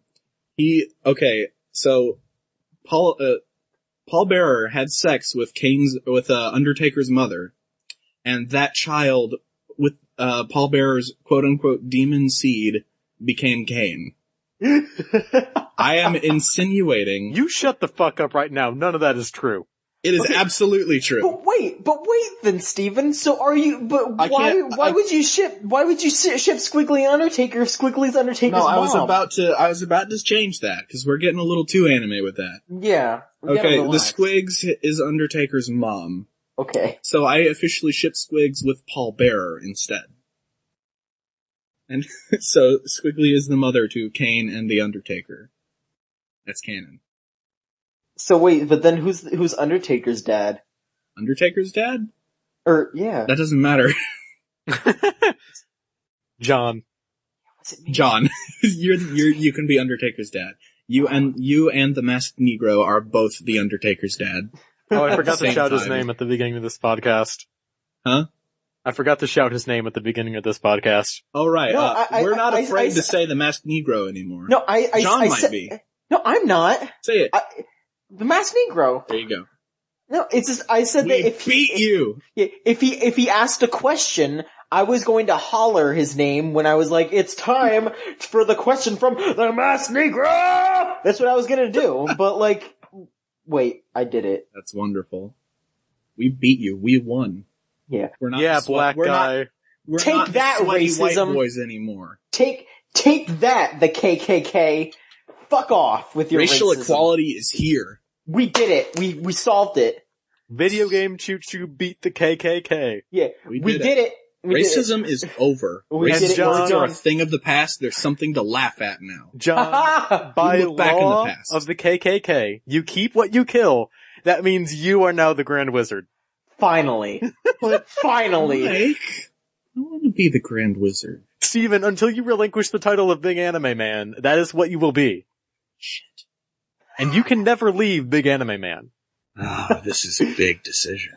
I mean, unless This is you a want big John to take the anime title. man decision. I don't want to lose the title of Big Anime Man, but I want to be a wizard. John is the Grand Wizard. This is the Okay, dilemma. look, Steven, I will pass John, do you have a down white my- sheet that you can put No, on I your do head? not. No. For No, magic? look, see, listen, I'm not going to dress up in the actual KKK garb. I'm just No, going to dress, well- I'm going to dress up as a happiest from Earthbound. John, I hate to tell you, but the die is cast. You gotta dress up as No, the Grand listen, Wizard. listen. No, Mike, you see, it's because your die can he go is up the your Grand ass. Wizard.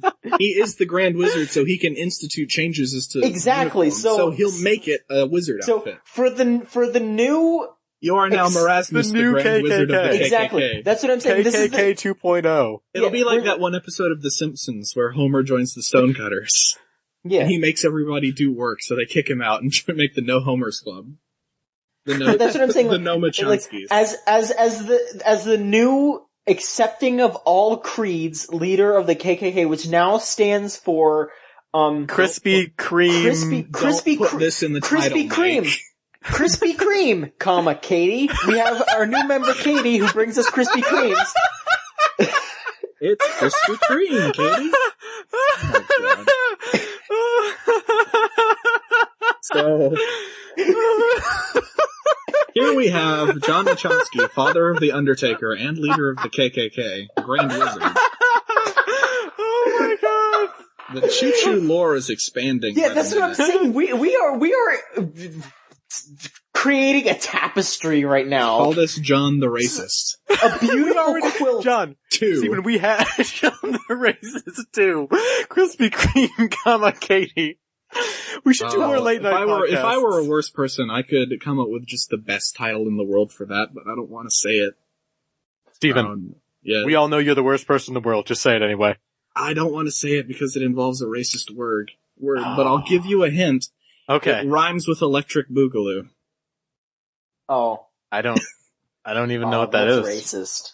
Oh. You But no, kid. so anyway, no, yeah, Sorry, I so, don't live in the deep south, Steven.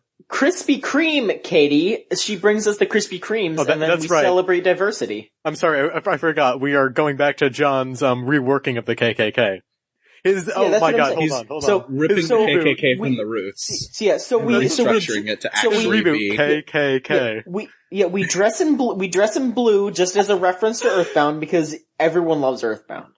Even racists. We eat Krispy Kreme donuts and celebrate diversity.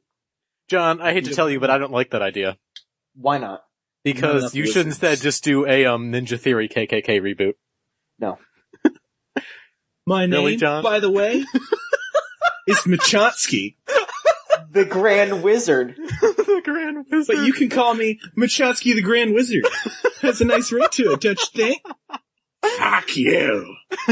Fuck you. So speaking of which, Mike bought me that. And yeah, my graphics so you would shut the fuck up about it. My graphics card is going to be here on Thursday, so expect that I play that game a little bit. You're gonna finish it. You're gonna finish it, you son of a bitch. Oh no, I'll totally finish that game, and it's not gonna change my opinion that it is a good game that is a complete and utter train wreck and that they totally made on purpose. Wait. They made that game thinking that this was legitimately cool, and you're not going to convince me otherwise. Well, you can be wrong all you want, Stephen. I'll be wrong as much as I want, motherfucker. It's America. We will fight for your right, John, to be the Grand Wizard of the KKK. Even if we don't agree with it. It is, how many times do I have to say though? I'm gonna reiterate, that this is a new diverse KKK. This is the new KKK. Okay, where we eat Krispy Kreme. So, what's the name of your friend that drew that one picture of Coach and Mammy from, Madoka hugging each other? The shipping picture? What does she go by? Jillian? Sure. We're going to have to have her draw us a new picture now. Of John, the Grand Wizard of the KKK, who is also father to the Undertaker. Look, arm in arm with Squiggly. With Squiggly, who is also in turn arm in arm with Paul Bearer, as they look down at their children, Undertaker and Kane. So someone needs to make this in the WWE 13, story maker. Listen, I'm okay with it being a humor funny on a podcast, but I kinda don't want a picture of me in KKK garb floating around on the internet. No, but it'll be the new KKK garb. You'll be the Cookie Dough I'll just be a happiest. A happiest holding Happy Donuts. Sure. Which there is a place by my house called Happy Donuts, and it is the best shit in the world. What about Jolly Pirate Donuts? What about Yum Yum Donuts? You know what? I think it's fair that we all have donut places nearby our houses that are named something very stupid by someone that obviously did not speak English. Yum Yum Donuts, Happy Donut. Not Happy Donuts, it's Happy Donut, singular. What was yours, John? No, I don't live near it. I just know it from internet videos, but Jolly Pirate Donuts. Jolly Pirate, yeah. I think it's fair to say that someone from another country came into all three of our respective areas, and they each made their own donut place with their own nonsensical English title. Well, Happy it's California, Donut. That's probably safe to say. Yeah, I don't know who runs Happy Donut. I know that their donuts do make me happy. But typically I have more than one of them. And you say yum yum. Yum yum donut. Yep. There is also a Chinese food place named Chin Chin nearby, and I know for a fact that is Japanese for penis. So. There are just so many, potential episode titles I could use, in all honesty. Please don't name anything related to the fucking KKK. The last thing we need is, a potential interviewee coming to our site and seeing the latest episode say, John, the Grand Wizard of the KKK. Our new website deceives them into thinking that we're some good people, and then they see that shit. Yeah, so, I was honestly thinking of, naming it, Krispy Kreme, Katie. That was the front runner for me. Dude, cause it would be especially awful cause I'm the one who tries to be as progressive as possible and then it's just oh, but he's also in the KKK? What? KKK, of course, standing for Kill Ka Kill. Yeah, Kill Ka Kill. That's what it stands for. Should we have anime talk? Kill Ka Kill is fucking hype. I know it makes you uncomfortable, John, but that's because you're a weenie. No, okay, I'm gonna talk about that. Yeah, listen, I feel like there is a reason to why the fan service is as bad as it is. Yeah. And once it gets to that point, that is when I will sit down and watch that show, because everything other than the fan service is hype as shit. The guy that does the Attack on Titan soundtrack is doing the soundtrack for Kill la Kill. Yeah. Like, if that doesn't make you instantly forgive everything that show's doing right now, fuck you. That's great.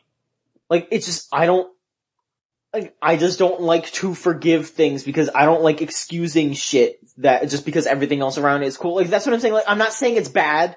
I'm just saying that that is shitty, but everything else is cool. So go ahead and appreciate. Go ahead and like the show. I'm not saying don't like the show. For poor Mike's sake, let's just like get this out of the way. Kill la Kill is a really cool anime made by Studio Trigger. Studio Trigger is a government-funded anime studio which takes a bunch of college kids, like art students, and puts them in the hands of former Gurren Lagann directors from Gainax. Mm-hmm. So, Kill la Kill is a TV show. It's going to be like 13 episodes or something, and it's basically the Gurren Lagann directors saying like, okay, we're going to make something fucking stupid, and it's going to be the best thing ever. We're going to get the guy that did the Attack on Titan soundtrack. There's going to be titties. There's going to be action. There's going to be everything. And the point of contention with a lot of people is that the girl's outfit in the show, when she transforms into the superhero form, her clothing basically disappears. And it turns into, like, the skimpiest shit in the world. Yeah, she's got tit suspenders. She's got tit suspenders. And a lot of people on Tumblr are saying stuff like, well, it wouldn't make me uncomfortable, except she's embarrassed by the outfit. And that's why it's bad. I see where they're coming from. That is kind of skeezy. Yeah, it grosses me out when she's like, oh, I really hate wearing this. Everyone can see my tits, and then like surrounding her are a bunch of people like, no, I love seeing your tits. Keep bouncing around. Like that's. But at the same time, you look at that show and everything else that's going on in it, and it gets to a point where you can like kind of detach yourself from what's actually happening in the story, because you can tell that this is just people fucking around. And I think that's why I'm able to forgive scenes like that. Mostly because I don't actually care, but because it's just like, these are very clearly not actual characters. These are not actual people. This is a studio fucking around and drawing whatever they want to draw. Mm-hmm. And I think it's because this is a bunch of like college dudes. They're just making an anime where a girl with a giant scissor blade cuts up people shooting tennis balls at her, and her titties are out. And who cares? That's not why you're watching it. You're not watching it to empathize with characters, I don't think. I don't know. That's why I just, like, I'm probably just gonna watch it when it's over, like, so I can to give an example, to give an example, in the second episode, there is a scene where a very male teacher starts getting naked for no reason. Like, does a strip tease for no fucking reason, and he's drawn in the style of Free. There's no reason for that, he just starts doing it. Like, they don't care. Nobody cares. Yeah, that's what I'm saying. I'm just gonna wait until it's like, it's done, so I can, so that way I don't like stew on it. Because I remember when I watched the first episode, I walked away from it like, oh god, yeah, that fan service was really shitty, but then like 2 days later, I was thinking about it, and I was just like, I don't care. I was like, that was pretty cool. That show was so hype. But yeah, the fan service was still shitty, but it was still really cool. So that's why I'm just gonna watch it all at once, so I can just be like, yeah, that was cool, yeah, that was cool, yeah, that was cool. Yeah, you know? I think if you give the second episode a chance, you'll start to see like what I'm talking about, in the sense that like you watch the show and it's like, this doesn't fucking matter. Like, you're just watching it to see these guys go crazy with what they can draw. Yeah. Because there is the scene where they're like a random dude, like muscular, like handsome, Free dude, starts getting naked for no reason. There's just no reason for it. He just like turns his hair back and, oh, he's hot when he takes off his glasses and under the hair, and then he starts getting naked. This is just people screwing around, and it's that point that's like, okay, I really don't care about Ryuko as a character, or anybody as a character in this show. I just want to see them do cool shit. Do cool flippy ride-in poses and say, Jack is back. Yeah, I guess. Poor Mike is asleep right now. Huh? What? Yeah. You guys should be asleep. It's like, what, fucking 1 over there? Yeah, well, I drank 2 cans of Pepsi, so I'm good now. And I stay up until like 3 or 4 all the time, so yeah, I'm good. So yeah, that's why I wasn't worried about John. Mm-hmm. Other episodes of anime? John, have you been watching any other anime lately? Not really, no. I'm gonna get back onto JoJo soon, but like I said, I'm just so busy with everything. Yeah, I've been trying to watch more animes lately. Like, I have this big backlog downloaded here. I have, like, all the episodes of JoJo in here. I have, like, the 2 Madoka movies. I have, the entirety of Kaiji in here, which I hear is supposed to be really fucking good. Zentaros keeps trying to get me to watch that, and I'm like, fuck you, Zentaros, you piece of shit. I have, The Daily Lives of High School Boys, which is supposed to be as funny as Cromartie or even more. Yeah.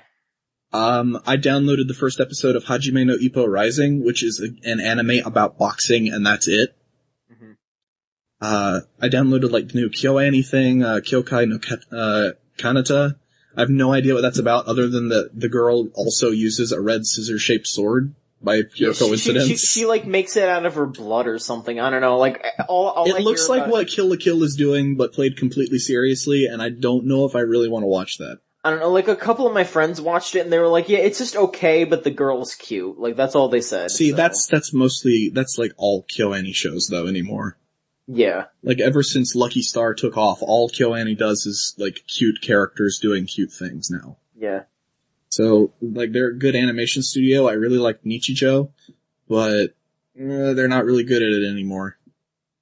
Nichijou is funny as fuck. Nichijou is funny as fuck, but that was just because it had good source material to work with. It was based off of something.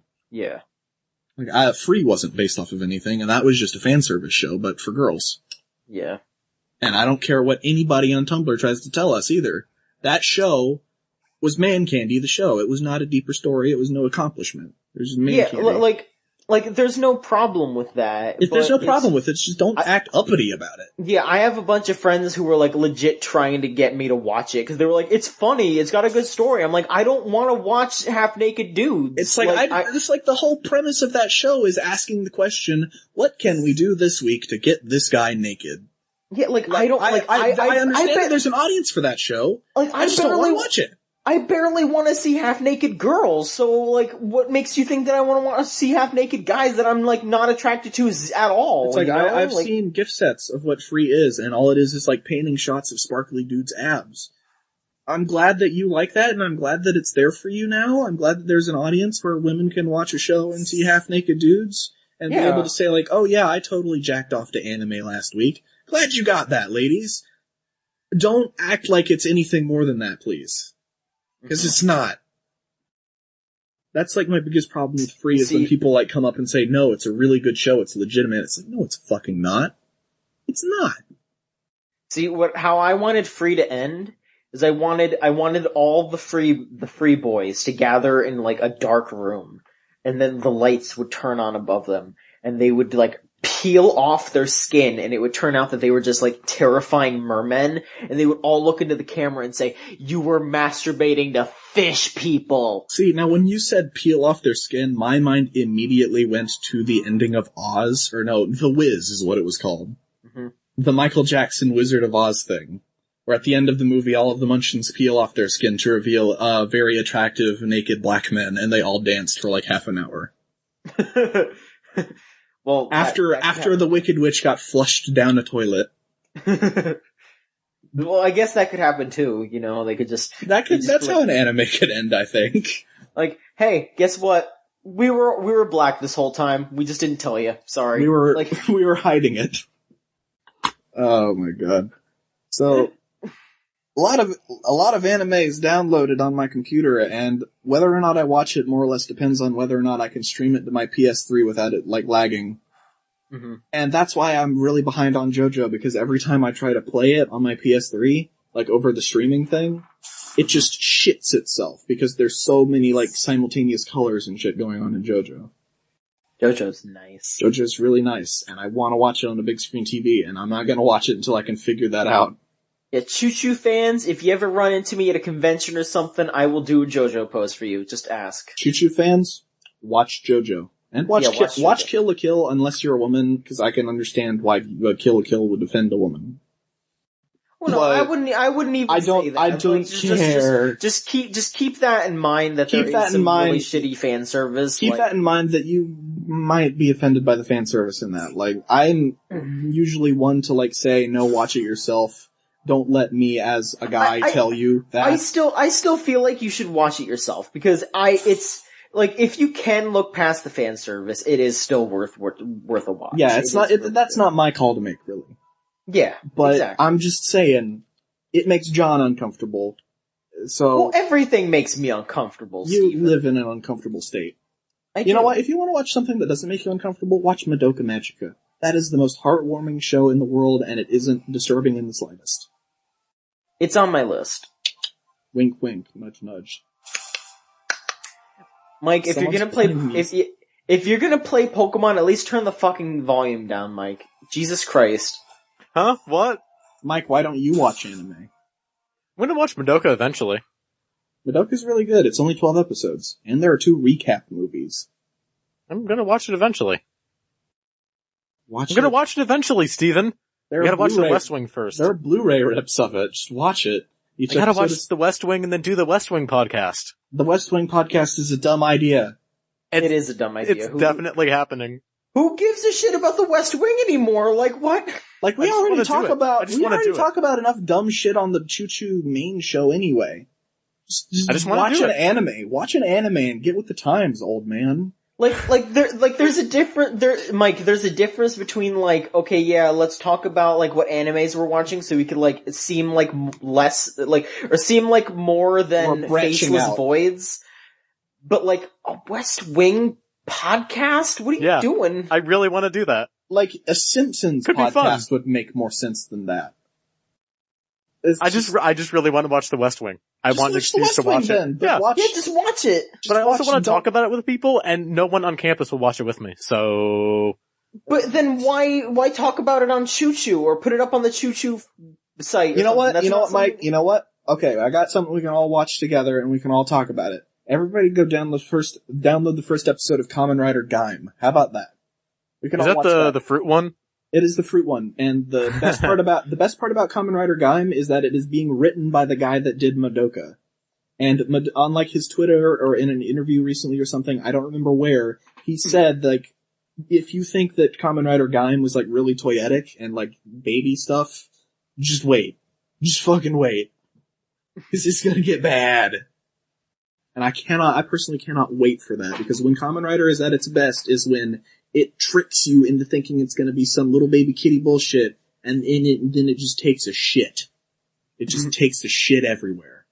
So we might actually do that, because the West Wing podcast evolved from just being a West Wing podcast to being kind of like this TV and movie club thing where we all watch the same thing and then talk about it. Well, we could just talk about Kamen Rider Gaim on the show. Yeah, sure, but like, it's a more structured thing.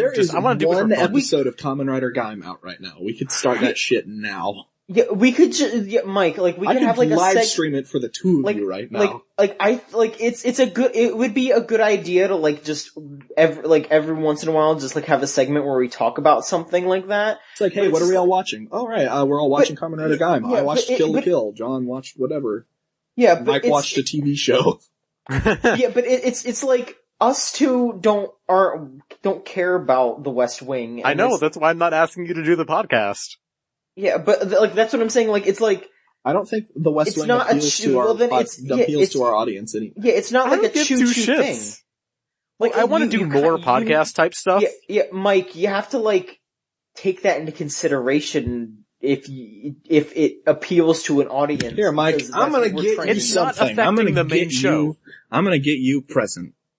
Okay. Hold on. Uh-oh.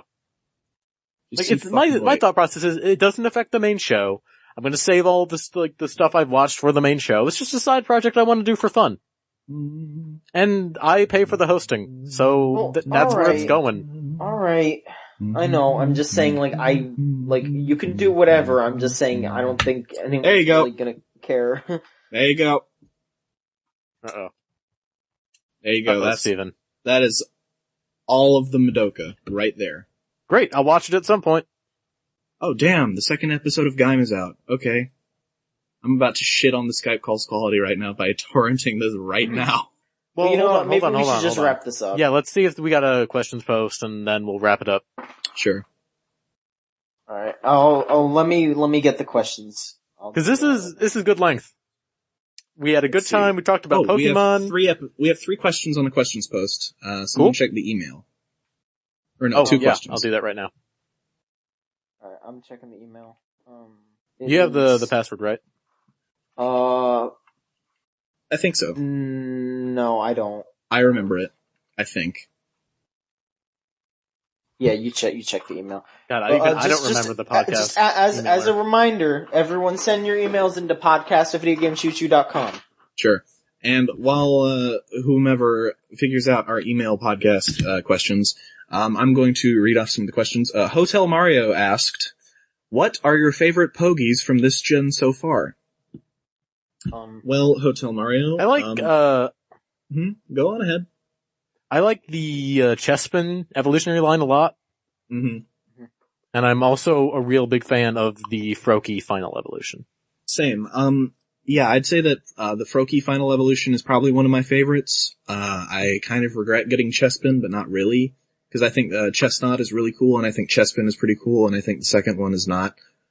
That's not an easy question for me, though, because while I'm playing X and Y, I don't know which is a Pokemon from this gen and which isn't, because I skipped the White gen and the, like, Diamond and Pearl gens for the most part. So there's, like, almost every Pokemon that I see is new to me. Let's see. What about you, John? The keys. You like the keys. The keys! I still don't have one, but I really like those keys. I like Lit Leo. Mm-hmm. That thing's pretty alright. See, I'm playing this new game like an idiot, and I'm just mostly using old Pokemon. I have like one new Pokemon, and it's just the evolved form of Flabebe. I don't remember what it's called. I got like the thing, that turns into Go-Goat later. Yeah, Skidoo. Skidoo, that's right. I thought that he was pretty cool. Yeah. In terms of new Pokemon, I don't really have many of them. I'm playing it safe. I'm being an old man, being cautious. Mm-hmm. Let's see. Favorite Pokemon ever? Mr. Dapper's Den. My favorite Pokemon ever is Scyther, with Sizer in a close second. For me, it's everyone knows Kangaskhan, but my second favorite's definitely Steelix. But then my favorite legendary, and I friggin' love him, is Mewtwo. I love Mewtwo. Mewtwo's pretty legit. I also like Lucario and Blaziken in this game, right? Yeah. Yeah. Shit. Some of my other favorite Pokemon are Lucario and Blaziken. But I get a lot of shit for liking those two because those are like the furry ones. So, just a disclaimer, I don't want to fuck a Blaziken or a Mewtwo. I just think that Blaziken is really cool. I really like Mewtwo because I made him in Melee. I also like Lucario. I think he was shitty in Smash though. I would have rather had a Mewtwo. Well, I mean, Mewtwo was fucking terrible in Melee, but I just like playing as him because he's the best. Yeah, I thought that he was just pretty terrible in Brawl, just in general. But I like the way that he looks. He was my favorite Pokemon that I had in White 2 while I was still playing it. Mm-hmm. I think I named him Enrique? I don't remember what I named him. I always give my Pokemon like really stupid people names. Not like you're stupid if your name is Enrique, but I think that Enrique is a stupid name for a Pokemon. Mm-hmm. A Lucario. Mike, what about you? What's your favorite Pokemons? What's my favorite Pokemons? Yes, of all time. Of all time? Mm-hmm. I'm a big Gengar fan. Gengar is really good. Fan. I like Haunter, too. I like Empoleon a lot. What's Empoleon? It's the fully evolved form of Piplup. Okay. I think Palkia is pretty cool. I like, what's his name? Zekrom. You're saying a lot of Pokemon from Diamond and Pearl. Yeah. My apologies, Steven. You're just confusing little old man Steven. I like a lot of the starters. I think the starters, they knock those out of the park every time. Can we end this podcast? Yeah, Yeah, sure. Let's just end it. It's going to take me a while to get into the questions. Yeah, we'll do podcast, we'll do the email next time. Yeah, podcast at videogamechoo-choo.com. Go to videogamechoo-choo.com. That's where all the stuff is going to happen. Yep, all That's the where big things John happen will on the... unveil his KKK redesign. Yep, Yes. that is where John shall unveil his loins to the world. My racist and sexy penis. Yes. His turgid, hateful dong. Yes. So many episode titles. And I can't use any of them. Alright, well then Now that we're too legit. Here you go. That's your episode title is I can't use any of these episode titles. Oh, that's perfect. Alright, well Or thanks just, for oh listening. god, no. Just name it, Gangnam Style Chocolate Rain. Yeah. Upon video game Oh. Choo-Choo Gangnam Style. Yeah, Gangnam Style HD download fucking shitty dick penis. I've been Mike Casamano. Thanks for listening, ladies and gentlemen. We'll see you next week. Yeah, I'm so sorry.